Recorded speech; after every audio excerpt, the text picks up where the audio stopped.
Welcome to According to Sam, folks. This is episode 177. Happy Monday. Happy MLK Day. Hope you're having a good day today. I want to first start off by addressing the mistake that I continued to make in my last podcast. In my last podcast, when I realized that I was making this mistake, and made that mistake in the last podcast, continuing to confuse the group 1 and group 3.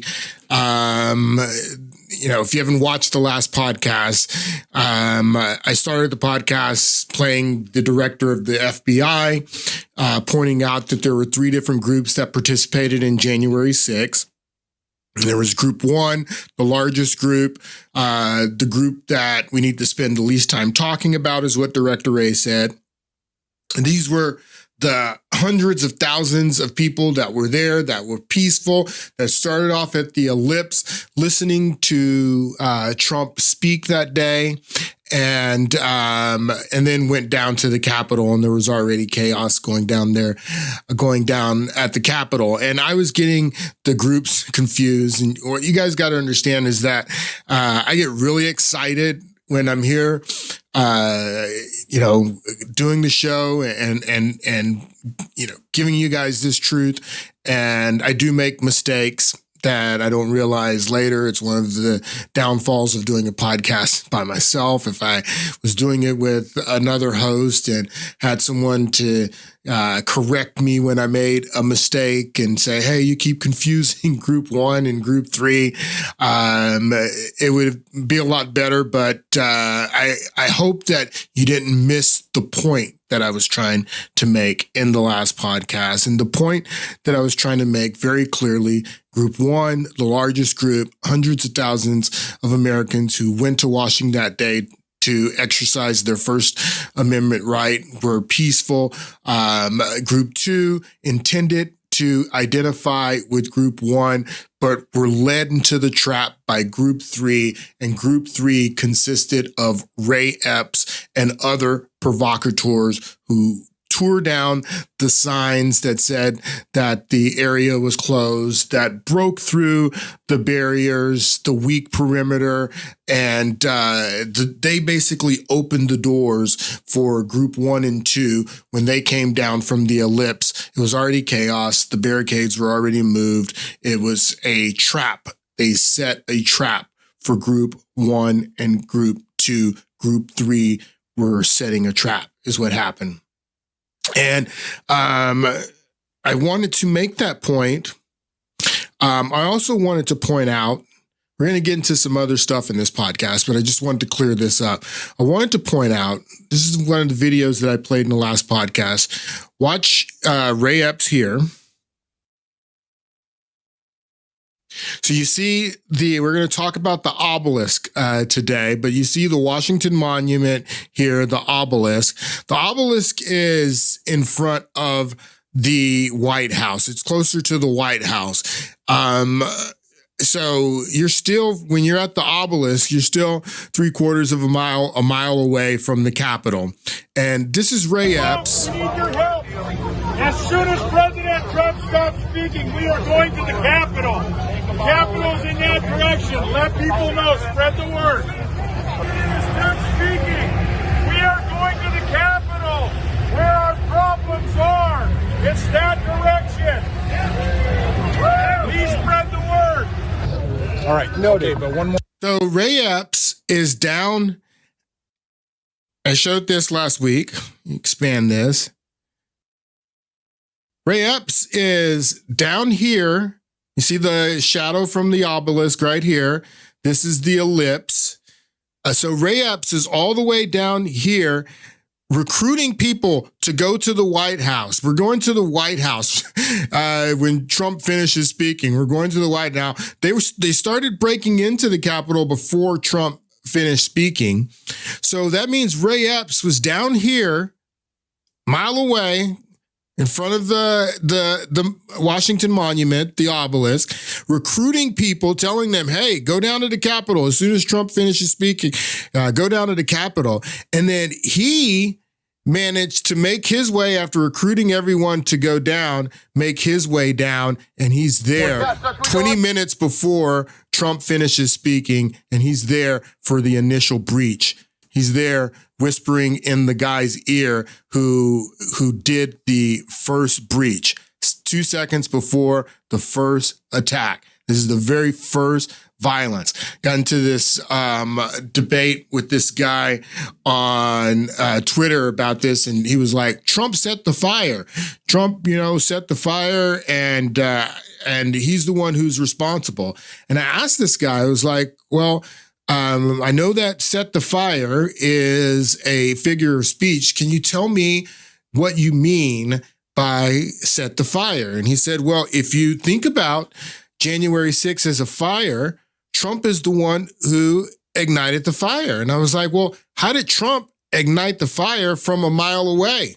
He's still speaking and telling his supporters to be peaceful and patriotic when they go to the Capitol. Still speaking, while Ray Epps is right there at the ignition point. Ray Epps is part of the small group, Group 3, that broke through the barricades and set the fire. So that's the only point that I wanted to make in the last podcast. I hope me getting the groups mixed up while I was explaining that didn't take away from what I was trying to say in that podcast. And this is very important to me, very important to me. And the reason it's so important to me is because it's wrong. It's wrong what is happening to these people.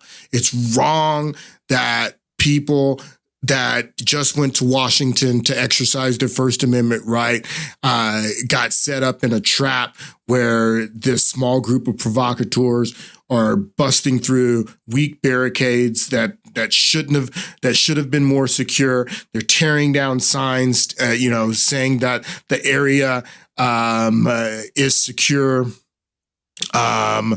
It was 100% a trap, and it's wrong what's happening to these people. And the way that I was raised is to stand up for what is right and to stand against what is wrong. And it's wrong.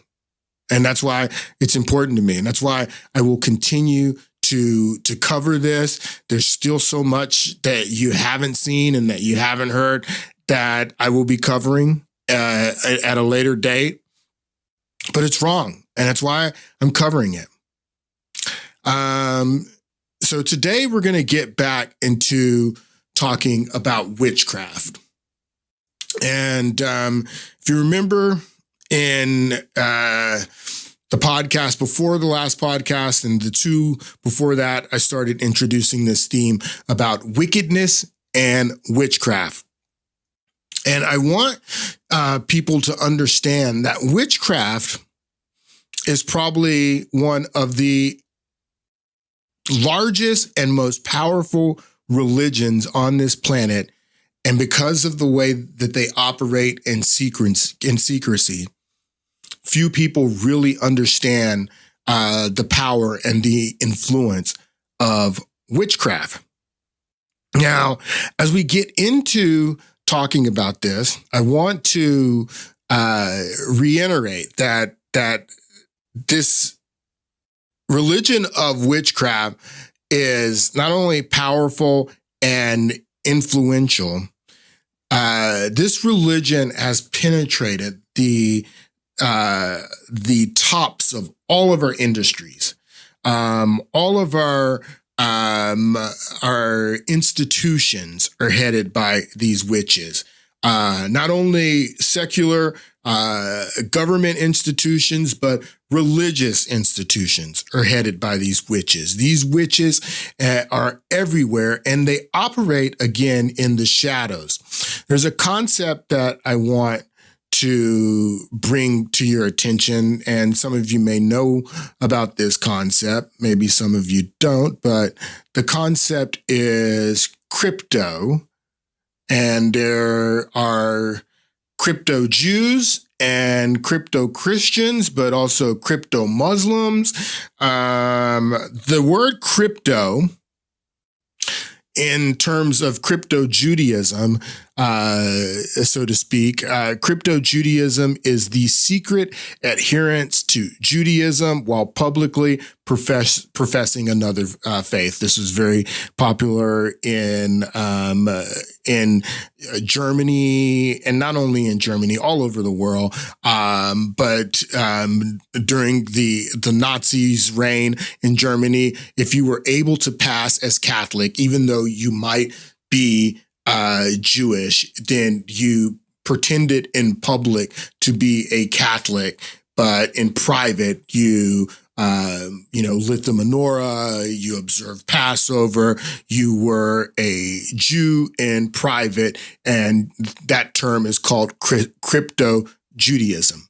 You also have crypto Christianity, and crypto Christianity is the same thing as crypto Judaism. It means that there's a period of time, like we talked about before in the Roman Empire, where it wasn't popular to be a Christian in the Roman Empire. It was very dangerous during the Diocletian persecutions. You could be fed to the lions if they knew you were a Christian. So a lot of Christians practice their faith in private, and openly they pretended to be involved in witchcraft, the pagan religions of the day, or even in some Muslim, when the Muslims started taking over North Africa and the Levant, and all the areas that Muslims control today. If you were a Christian in these Muslim areas, it might have been beneficial for you to pretend openly that you were a Muslim, but practice your Christian faith in private. Well, that's what these witches do. These witches, they practice their witchcraft in private, and some of them will openly pretend to be Christians. They may even be pastors of churches. They may even be pastors of churches, but in secret, they are crypto witches. In secret, their religion is witchcraft. They can be Jews and be secret witches and practice witchcraft. That's it's funny because everybody knows there's something going on and there's a conspiracy. I played the clip of John F. Kennedy, I guess it was 2 podcasts ago, where he says, "We are opposed around the world by a monolithic and ruthless conspiracy that relies primarily on covert means for expanding its sphere of influence." That's what John Kennedy says. So we know that this is going on, but a lot of people speculate that it's a Jewish conspiracies, and you got like the prodigals of the learned elders of Zion, and that whole conspiracy. No, it's the Jews, and it's this Jewish conspiracy. And some people think that it's the Catholics, and that it's a Catholic conspiracy, and the Jesuits are the ones that are running the world, and is this monolithic secret force that is running the world. And I'm here to tell you that it's not the Jews, it's not the Catholics, it's not the Freemasons, it's not the Illuminati, it's the witches. It's the witches. It's a witch conspiracy, and these witches they have penetrated all of those groups, every group, and there's many different covens. I mean, a lot of the stuff that we're going to talk about today, it's going to, allude to Freemasonry. And you're going to think that I'm just targeting Freemasonry and Freemasons, but no, it's not just Freemasons. There are many covens. Freemasonry is just one coven, one vehicle for this witchcraft. We're going to listen to this guy. Let's listen to this real quick. Do you remember George H.W. Bush? This is the Oval Office address that he gave when he ordered the first Gulf War, the Persian Gulf War, and he talks about the New World Order, and his group being successful at creating a new world order. Which group is he talking about? He wasn't a Freemason. And he is Skull and Bones. Skull and Bones is just one coven. So he and his son are members of the Skull and Bones coven. You have the Freemason coven. You have the Rosy Cross coven. Let me introduce you a little bit to Rosicrucians. Take a look at this, and then we'll go back to George Bush. The simplest explanation of what the Rosicrucian order is that we're a philosophical and educational organization. And Rosicrucians are both men and women around the world, and we study topics that are related to natural laws, things that are just laws in the world that if we understand them better, we can live in harmony with them. We certainly can trace our historical lineage back several hundred years, but then traditionally we also go back through, say, like the alchemists, the medieval mystics, back to the mystery schools of ancient Greece and Egypt. So this is called the primordial tradition. Before Egypt, it predates Egypt, but you understand that they all focus on Egypt. The same thing with the Freemasons. So you have the Rosicrucians, you have the Freemasons, you have the Order of the Eastern Star. The Eastern Star is Sirius. We talked about Sirius in the last podcast. But remember, here, this is what George Bush said about his group. And his group, when he's talking about that we're going to be successful, he's not talking about the Skull and Bones or Freemasons or the Rosicrucians. He's talking about the witches when he says here that we will be successful at creating our new world order. This is an historic moment. We have in this past year made great progress in ending the long era of conflict and Cold War. We have before us the opportunity to forge for ourselves and for future generations a new world order, a world where the rule of law, not the law of the jungle, governs the conduct of nations.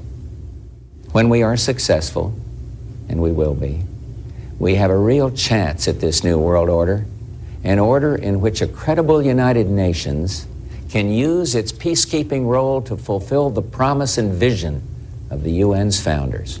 All right, so what is he talking about with the New World Order? I mean, we talk about, the deep state and globalists and globalism and all of that.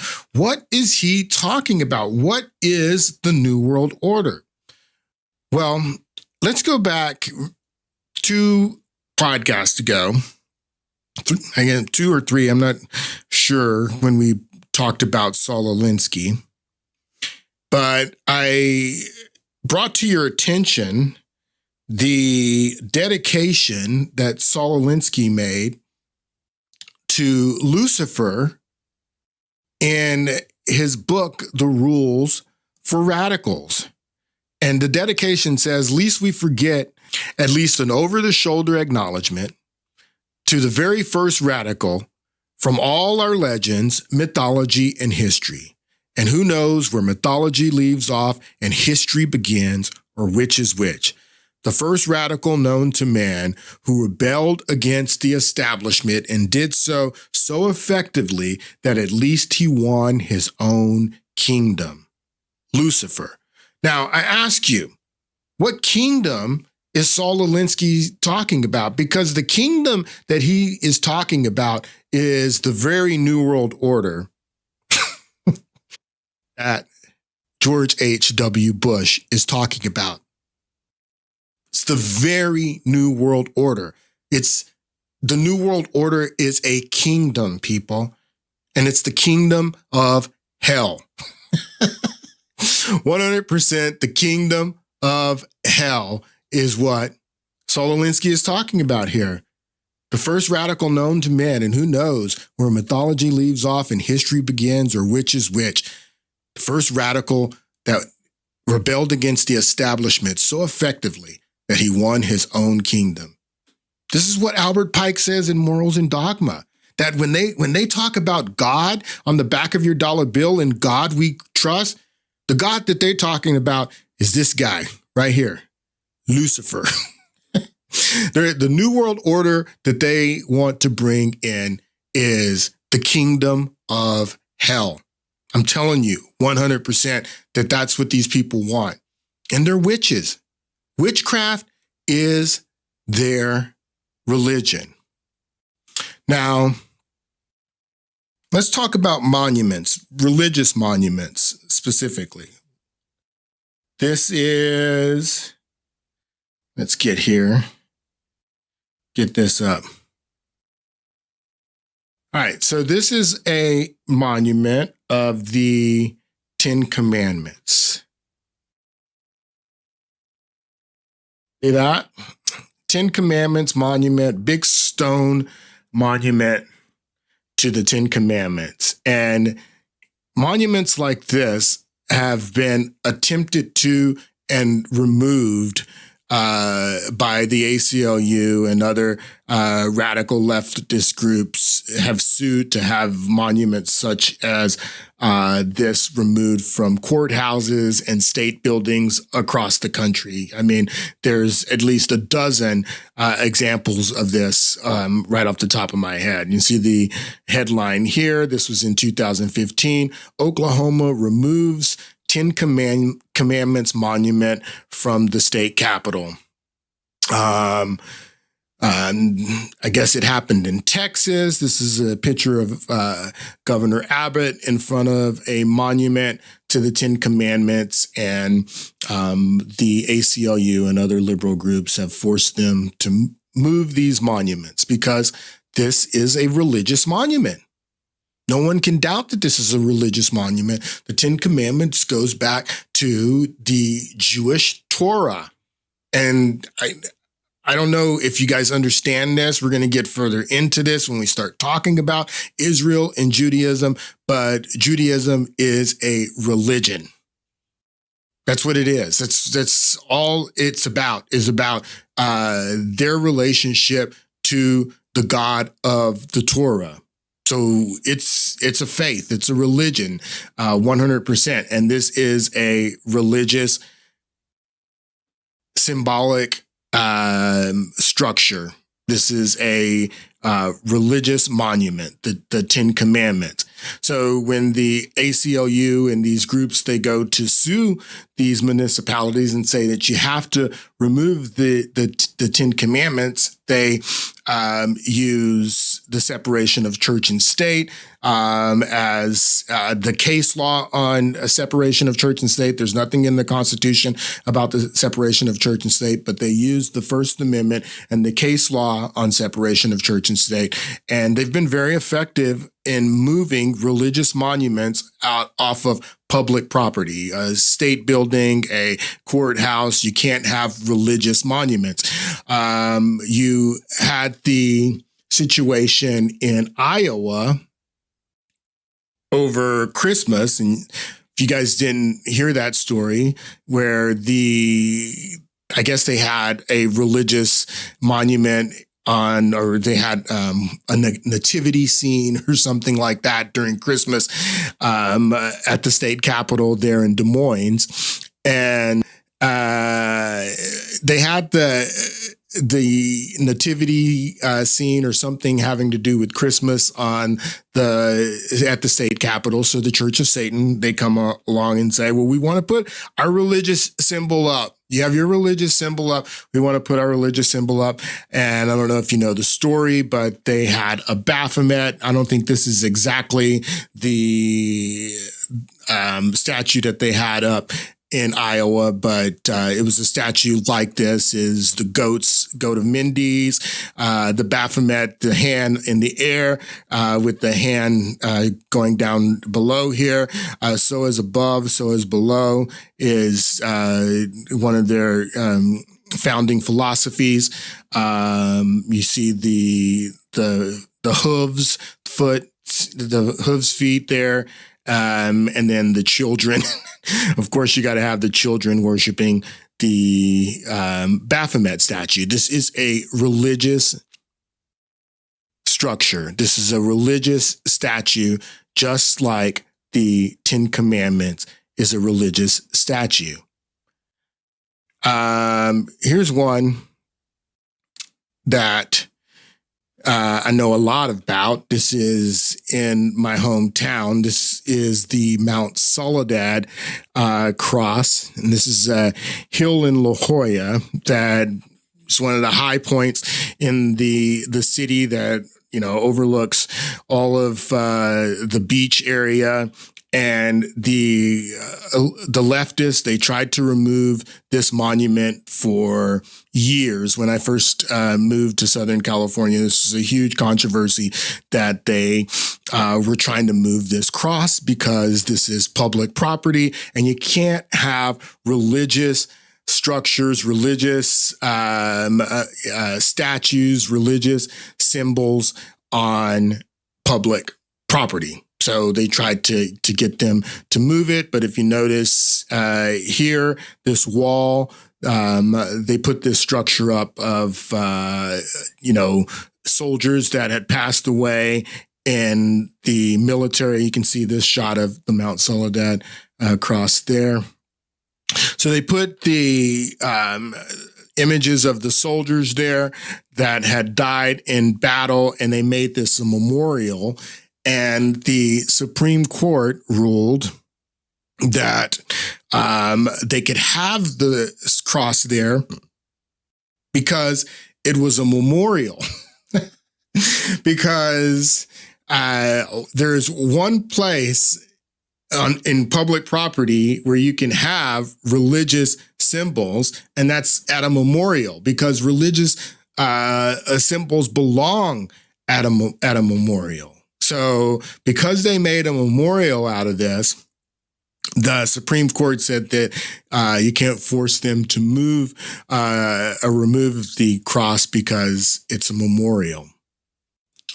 All right. So I ask you, after discussing all of that, this is a religious symbol. Is the Washington Monument, this obelisk, a religious symbol? And if it is a religious symbol, why is it okay to have this religious symbol on public property? Now, let's answer the question if this is a religious symbol first. Now, here, let's go back here.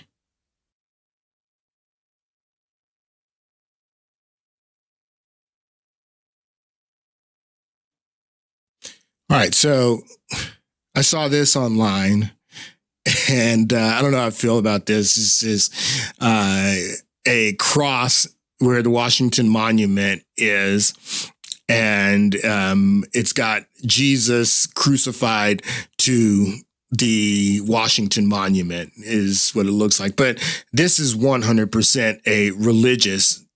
This is religious symbology, even though I don't necessarily agree with, putting Jesus up on a crucifix is the way to express the religion of Christianity. I like more of what they've done in Brazil at Redeemer Monument. I mean, that's a religious symbol. But I ask you again, is this a religious symbol? Well, I went down, we were talking about memorials and how religious symbols belong at memorials. I went down to a oldest cemeteries here in San Diego, where I live, and I started taking pictures of some of the headstones. And I want to show you some pictures. This is a religious headstone.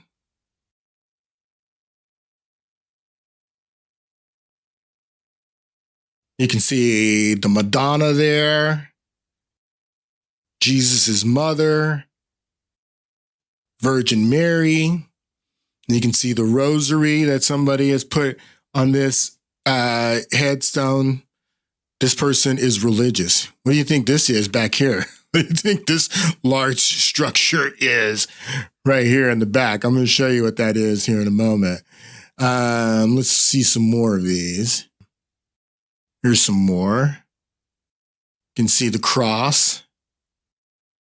This person, you can say that this person was probably Christian, because when you die, that's when you really embrace your religion, more than any other time in your life. And even, after you're gone, even if you haven't made arrangements yourself, your family, they want you to cross over and to die professing the religion that you believed in, whatever that religion may be. So these crosses, tell me that maybe these people were Christians and they considered themselves Christians.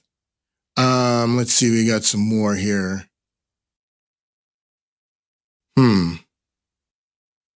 So I went to a military cemetery as well. And at this military cemetery, you have people that are buried in those, I forget the huge containers that you put them in, and there's just a plaque on the front of where they're buried. And some of these people had their religious symbols on their plaque in front of the burial site that they were buried in. You'll see the cross here. You'll see this one, Star of David. This person's probably a Jew. You don't need to know anything else about this person. If you see this headstone, but you see this Star of David, and you know that this person is probably a Jew. I found some that were also, there's a Muslim cemetery, Muslim section of the cemetery that I went in. You see the crescent moon there with the star. Everyone in this portion of the cemetery was Muslim, and they are identified by their Muslim symbols, which is the crescent moon and the star. So I asked you, when I see headstones like this, I ask you again, is the obelisk a religious symbol? This is a grave site. This guy's marked his grave site with the same symbol that we have in the middle of the capital of our country in Washington D.C. This is a religious symbol. How is it not a religious symbol? The military cemetery that I went to, that I told you about. In the center of the cemetery, look at that. It's the obelisk. Why is the obelisk in the center? It's not a cross, but it's another religious symbol that's in the center of this military cemetery. Some more pictures of it. So what is this symbol? I ask you. Here's some more headstones. Obelisk. Obelisk. Obelisk. Already saw that one. That's the one in the middle of the military cemetery. It's a headstone.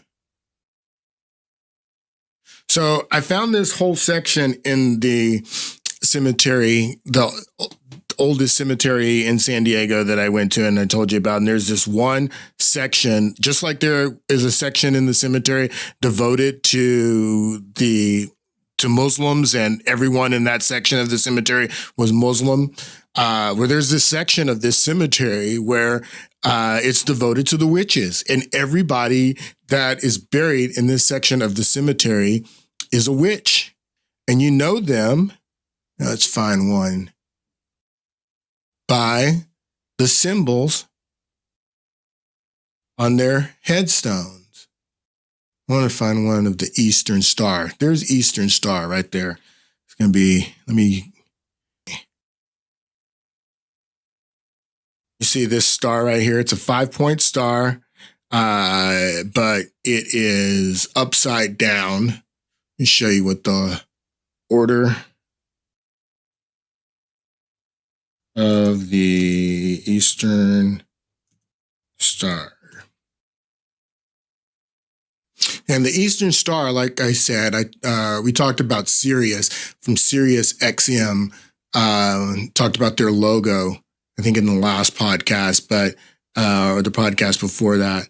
But the Eastern Star is Sirius, and Sirius is a very important part of their craft. It's mostly about astrology, and that's very important. I talked about that in one of the most previous podcasts, but this is the star. It's a branch of Freemasonry. The Order of the Eastern Star is a Masonic adept body open to both men and women. And this is their symbol. It's a 5-point star upside down. So I saw a bunch of those. There's one right here. And like, again, this whole section, you see here, that's the Freemasonry symbol right there. I have some more of these. Let's see here. This is more Eastern Star, Shriners. These are witches, people. So over in this section of the cemetery, I found a lot of obelisks. So I think that it would be fair to say that the obelisk is a religious symbol. So if it is a religious symbol, what religion are the people who use the obelisk as their symbology? And that religion is witchcraft. It's 100% witchcraft, and we have a witchcraft problem in the United States, but not only in the United States, in the world. So last winter, around this time, because remember they moved the World Cup to the winter so they could have it in Qatar. But you remember the winners of the World Cup. The winner of the World Cup was Argentina. But the teams that played in the World Cup was Argentina versus France. And I remember this video coming out. I want to show you. And this is when I started putting this all together. Started looking into this.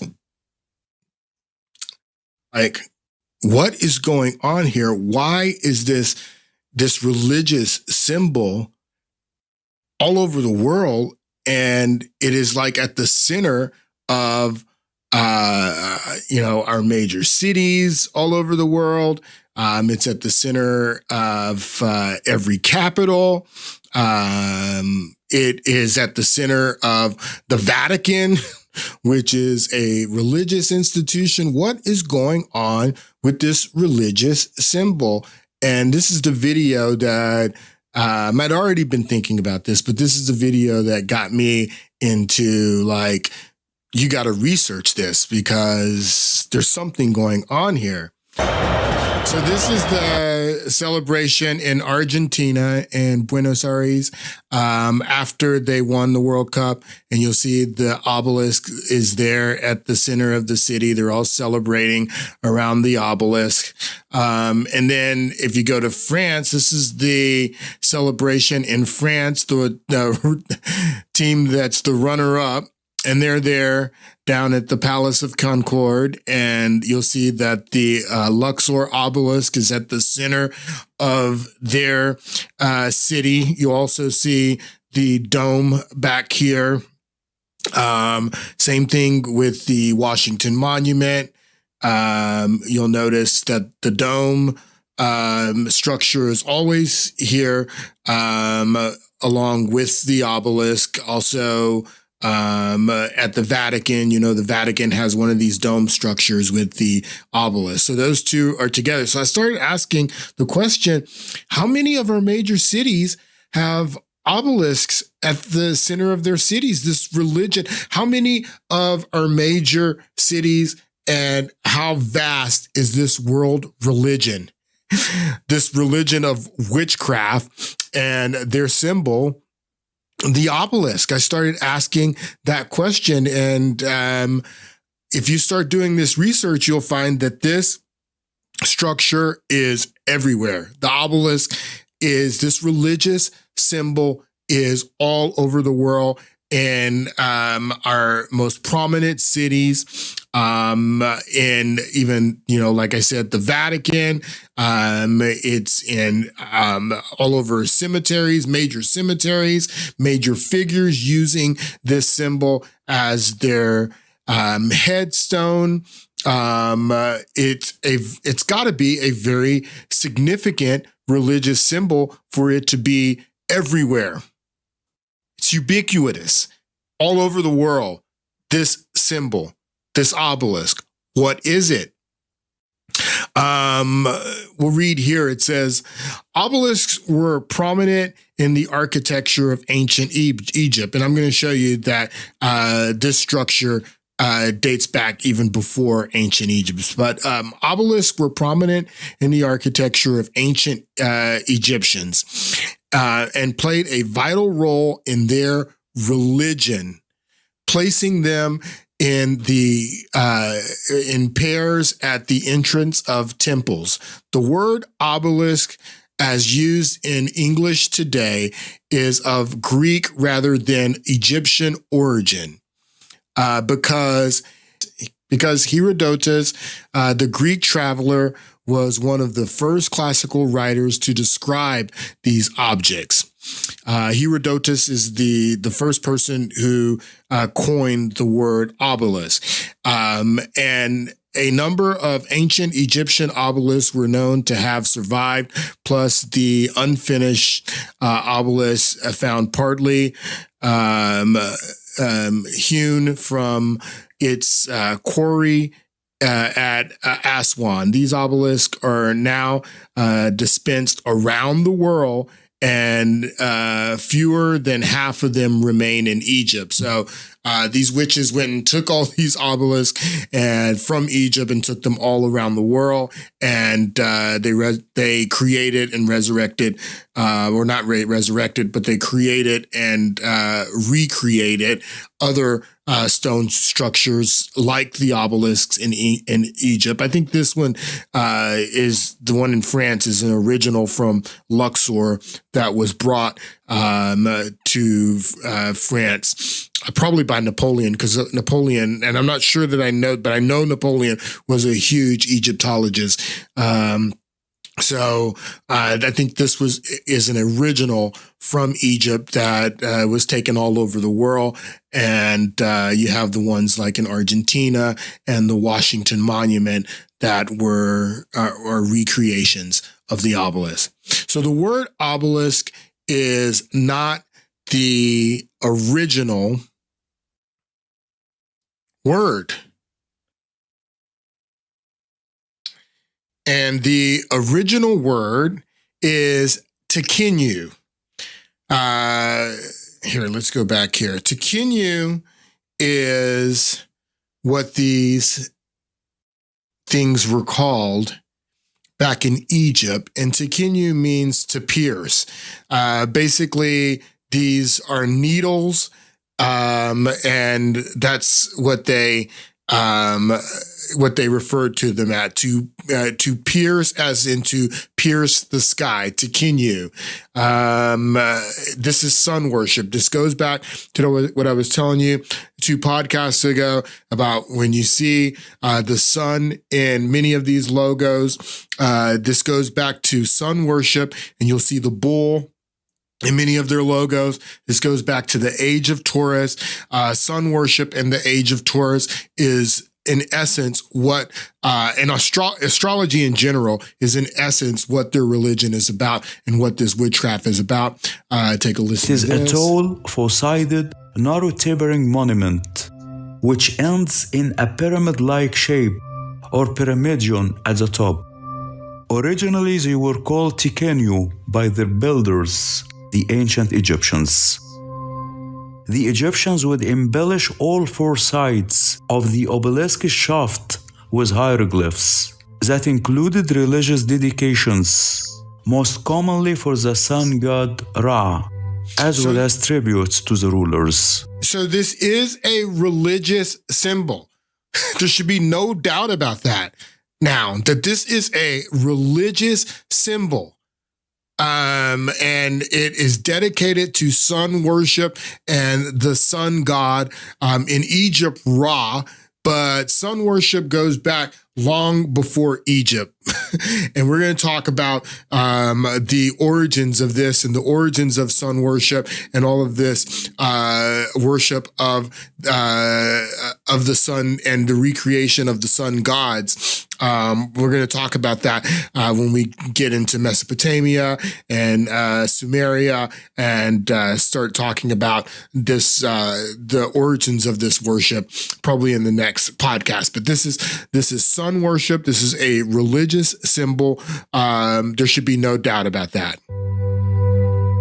Obelisks would serve as a sundial, and the time of the day was indicated by the movement of the monument shadows. So it was a clock. It had a practical purpose, not only a religious purpose, it was a clock.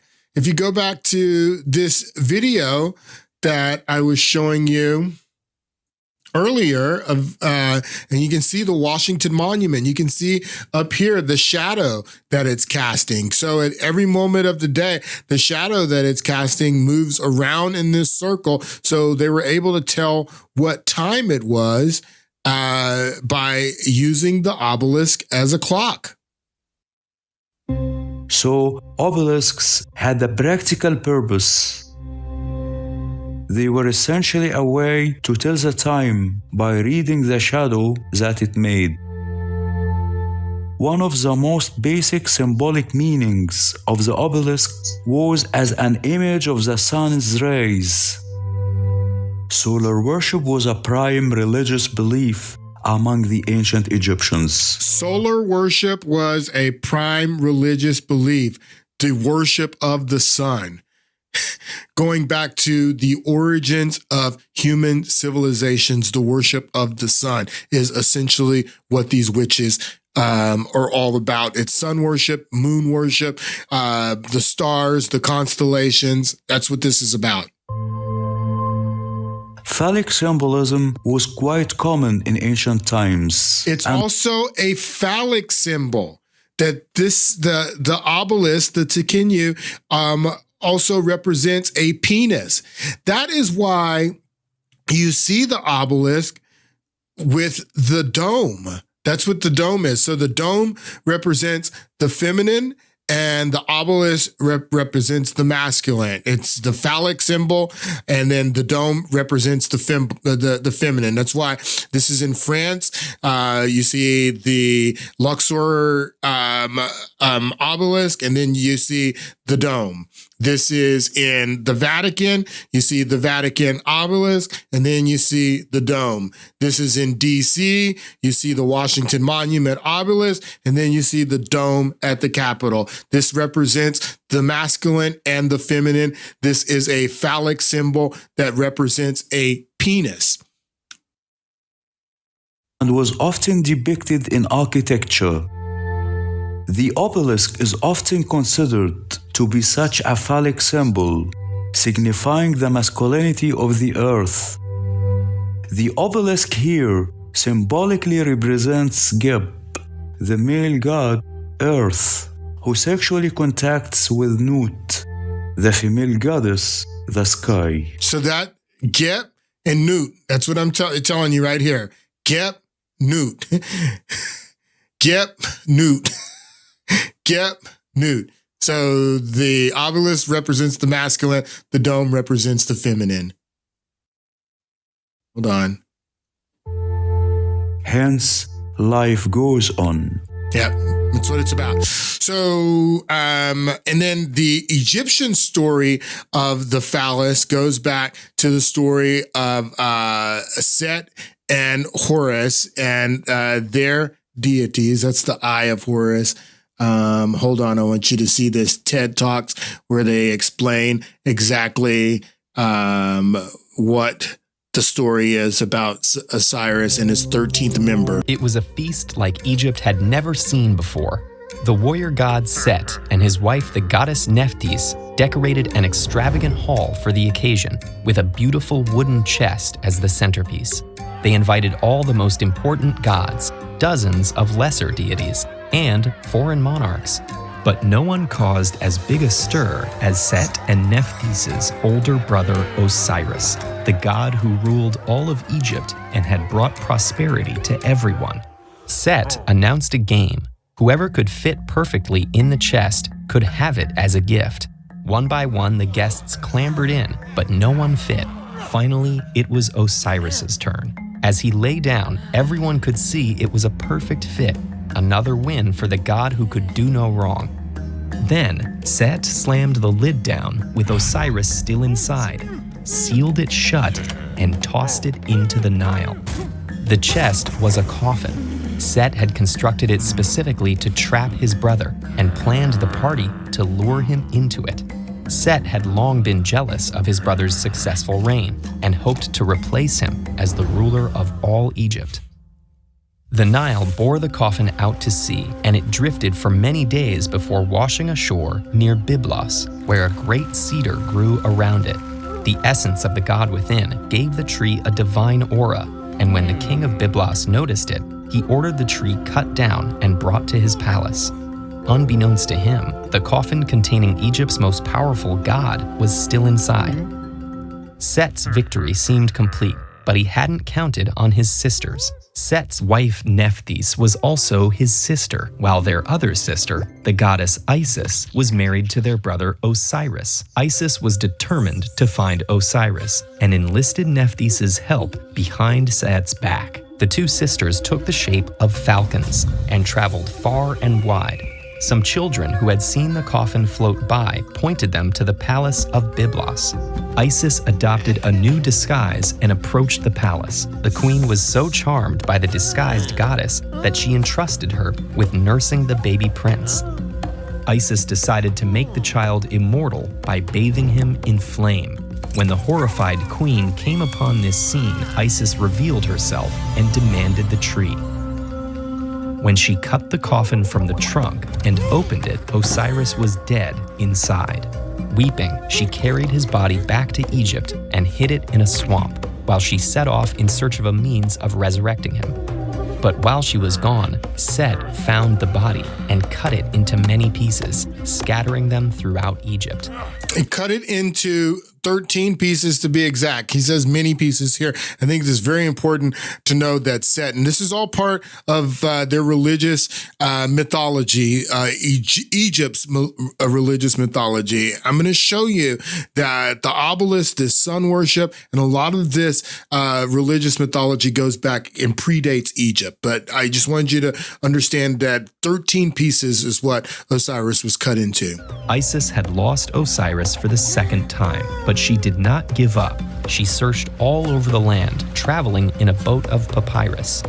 One by one, she tracked down the parts of her husband's dismembered body in every province of Egypt, holding a funeral for each piece. At long last, she had recovered every piece but one, his penis. His penis. His penis was the one piece of his body, the 13th member of Osiris's body that Isis did not recover. It's part of their mythology.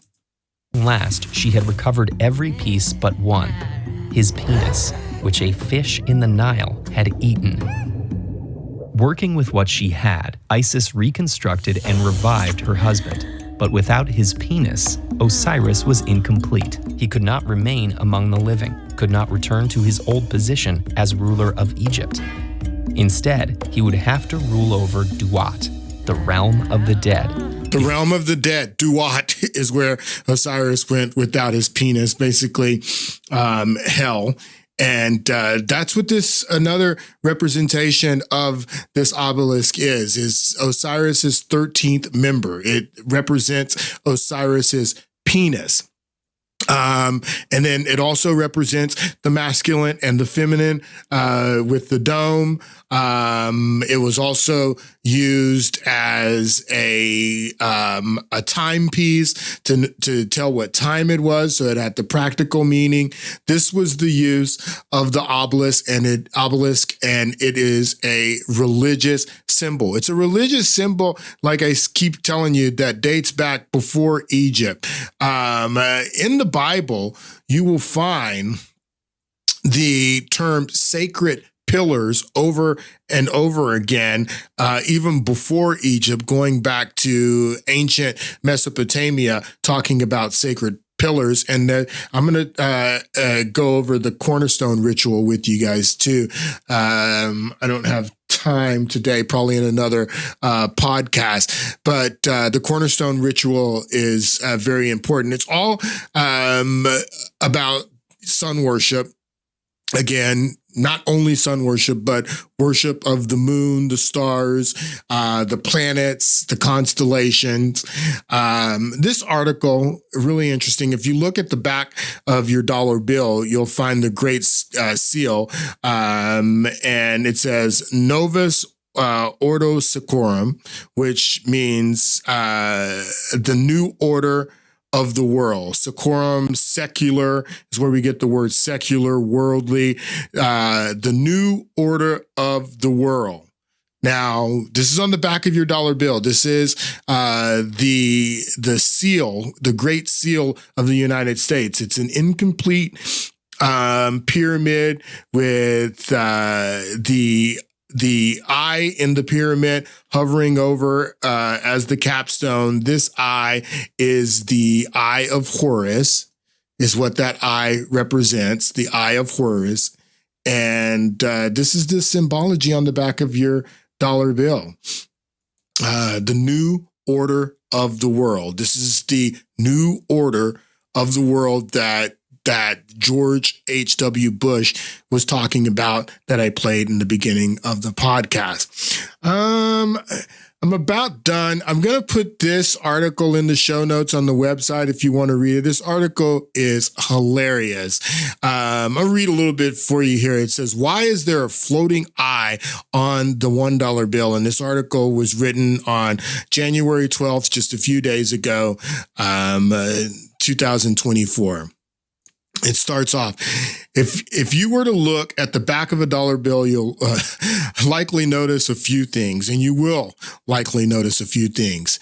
The "In God We Trust" printed above the big one. And as I told you, Albert Pike says in Morals and Dogma that the God that they're talking about when they say "In God We Trust" is Lucifer, the God that Saul Alinsky is talking about when he says that the one rebel who rebelled against the establishment so effectively that he won his own kingdom, the kingdom of hell. Lucifer is the God in God we trust, according to Albert Pike. If you were to look at the back of a dollar bill, you would likely notice a few things. The "In God We Trust" printed above the big one. There is the Great Seal of the United States on the right. And what about the pyramid on the left? It may look similar to the symbol associated with the Illuminati, but is it?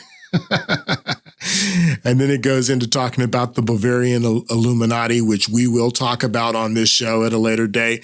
You've likely heard of Illuminati conspiracy theories.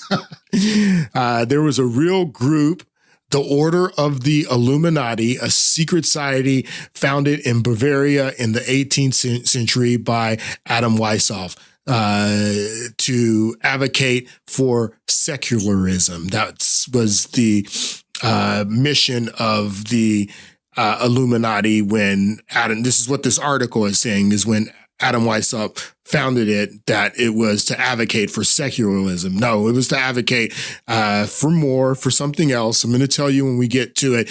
But Bavaria, you got to understand, was in the southern part of Germany.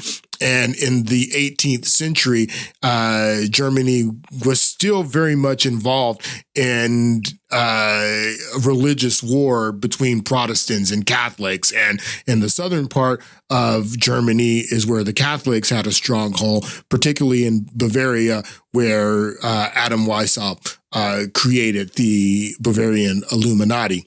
I can't go into all of this article. I wanted to. I'll just put it in the show notes, but it's hilarious because it is a head fake. They don't have any intention of being truthful with you because this stuff is all about secrecy. It's all about keeping you in the dark and using their magic to dominate you. And you may say, well, I don't believe in magic. I don't believe in sorcery and all this stuff. I don't believe in the paranormal. Well, that's fine, because these people do. And these people believe that their magic and their sorcery gives them an advantage over you and allows them to dominate you, whether you believe in it or not. And whether it's real or not. I mean, what's the difference in an illusion and magic to the person who doesn't know the difference? You can't tell the difference between the illusion and real magic. And these people are doing this sorcery, conducting this sorcery, and using the tools of all of these agencies and industries that they have control over, and using those tools to reinforce the illusion of their sorcery. Well, I hope you enjoyed it. We'll get back into this stuff in the next podcast. I think we're going to start getting into, start going back into Mesopotamia, talking about the Mesopotamian gods. We're going to talk about Abraham and who was this figure Abraham. We'll get into that in the next podcast unless something else comes up between now and then. But you guys sit tight and join me on Friday. Thank you guys for listening.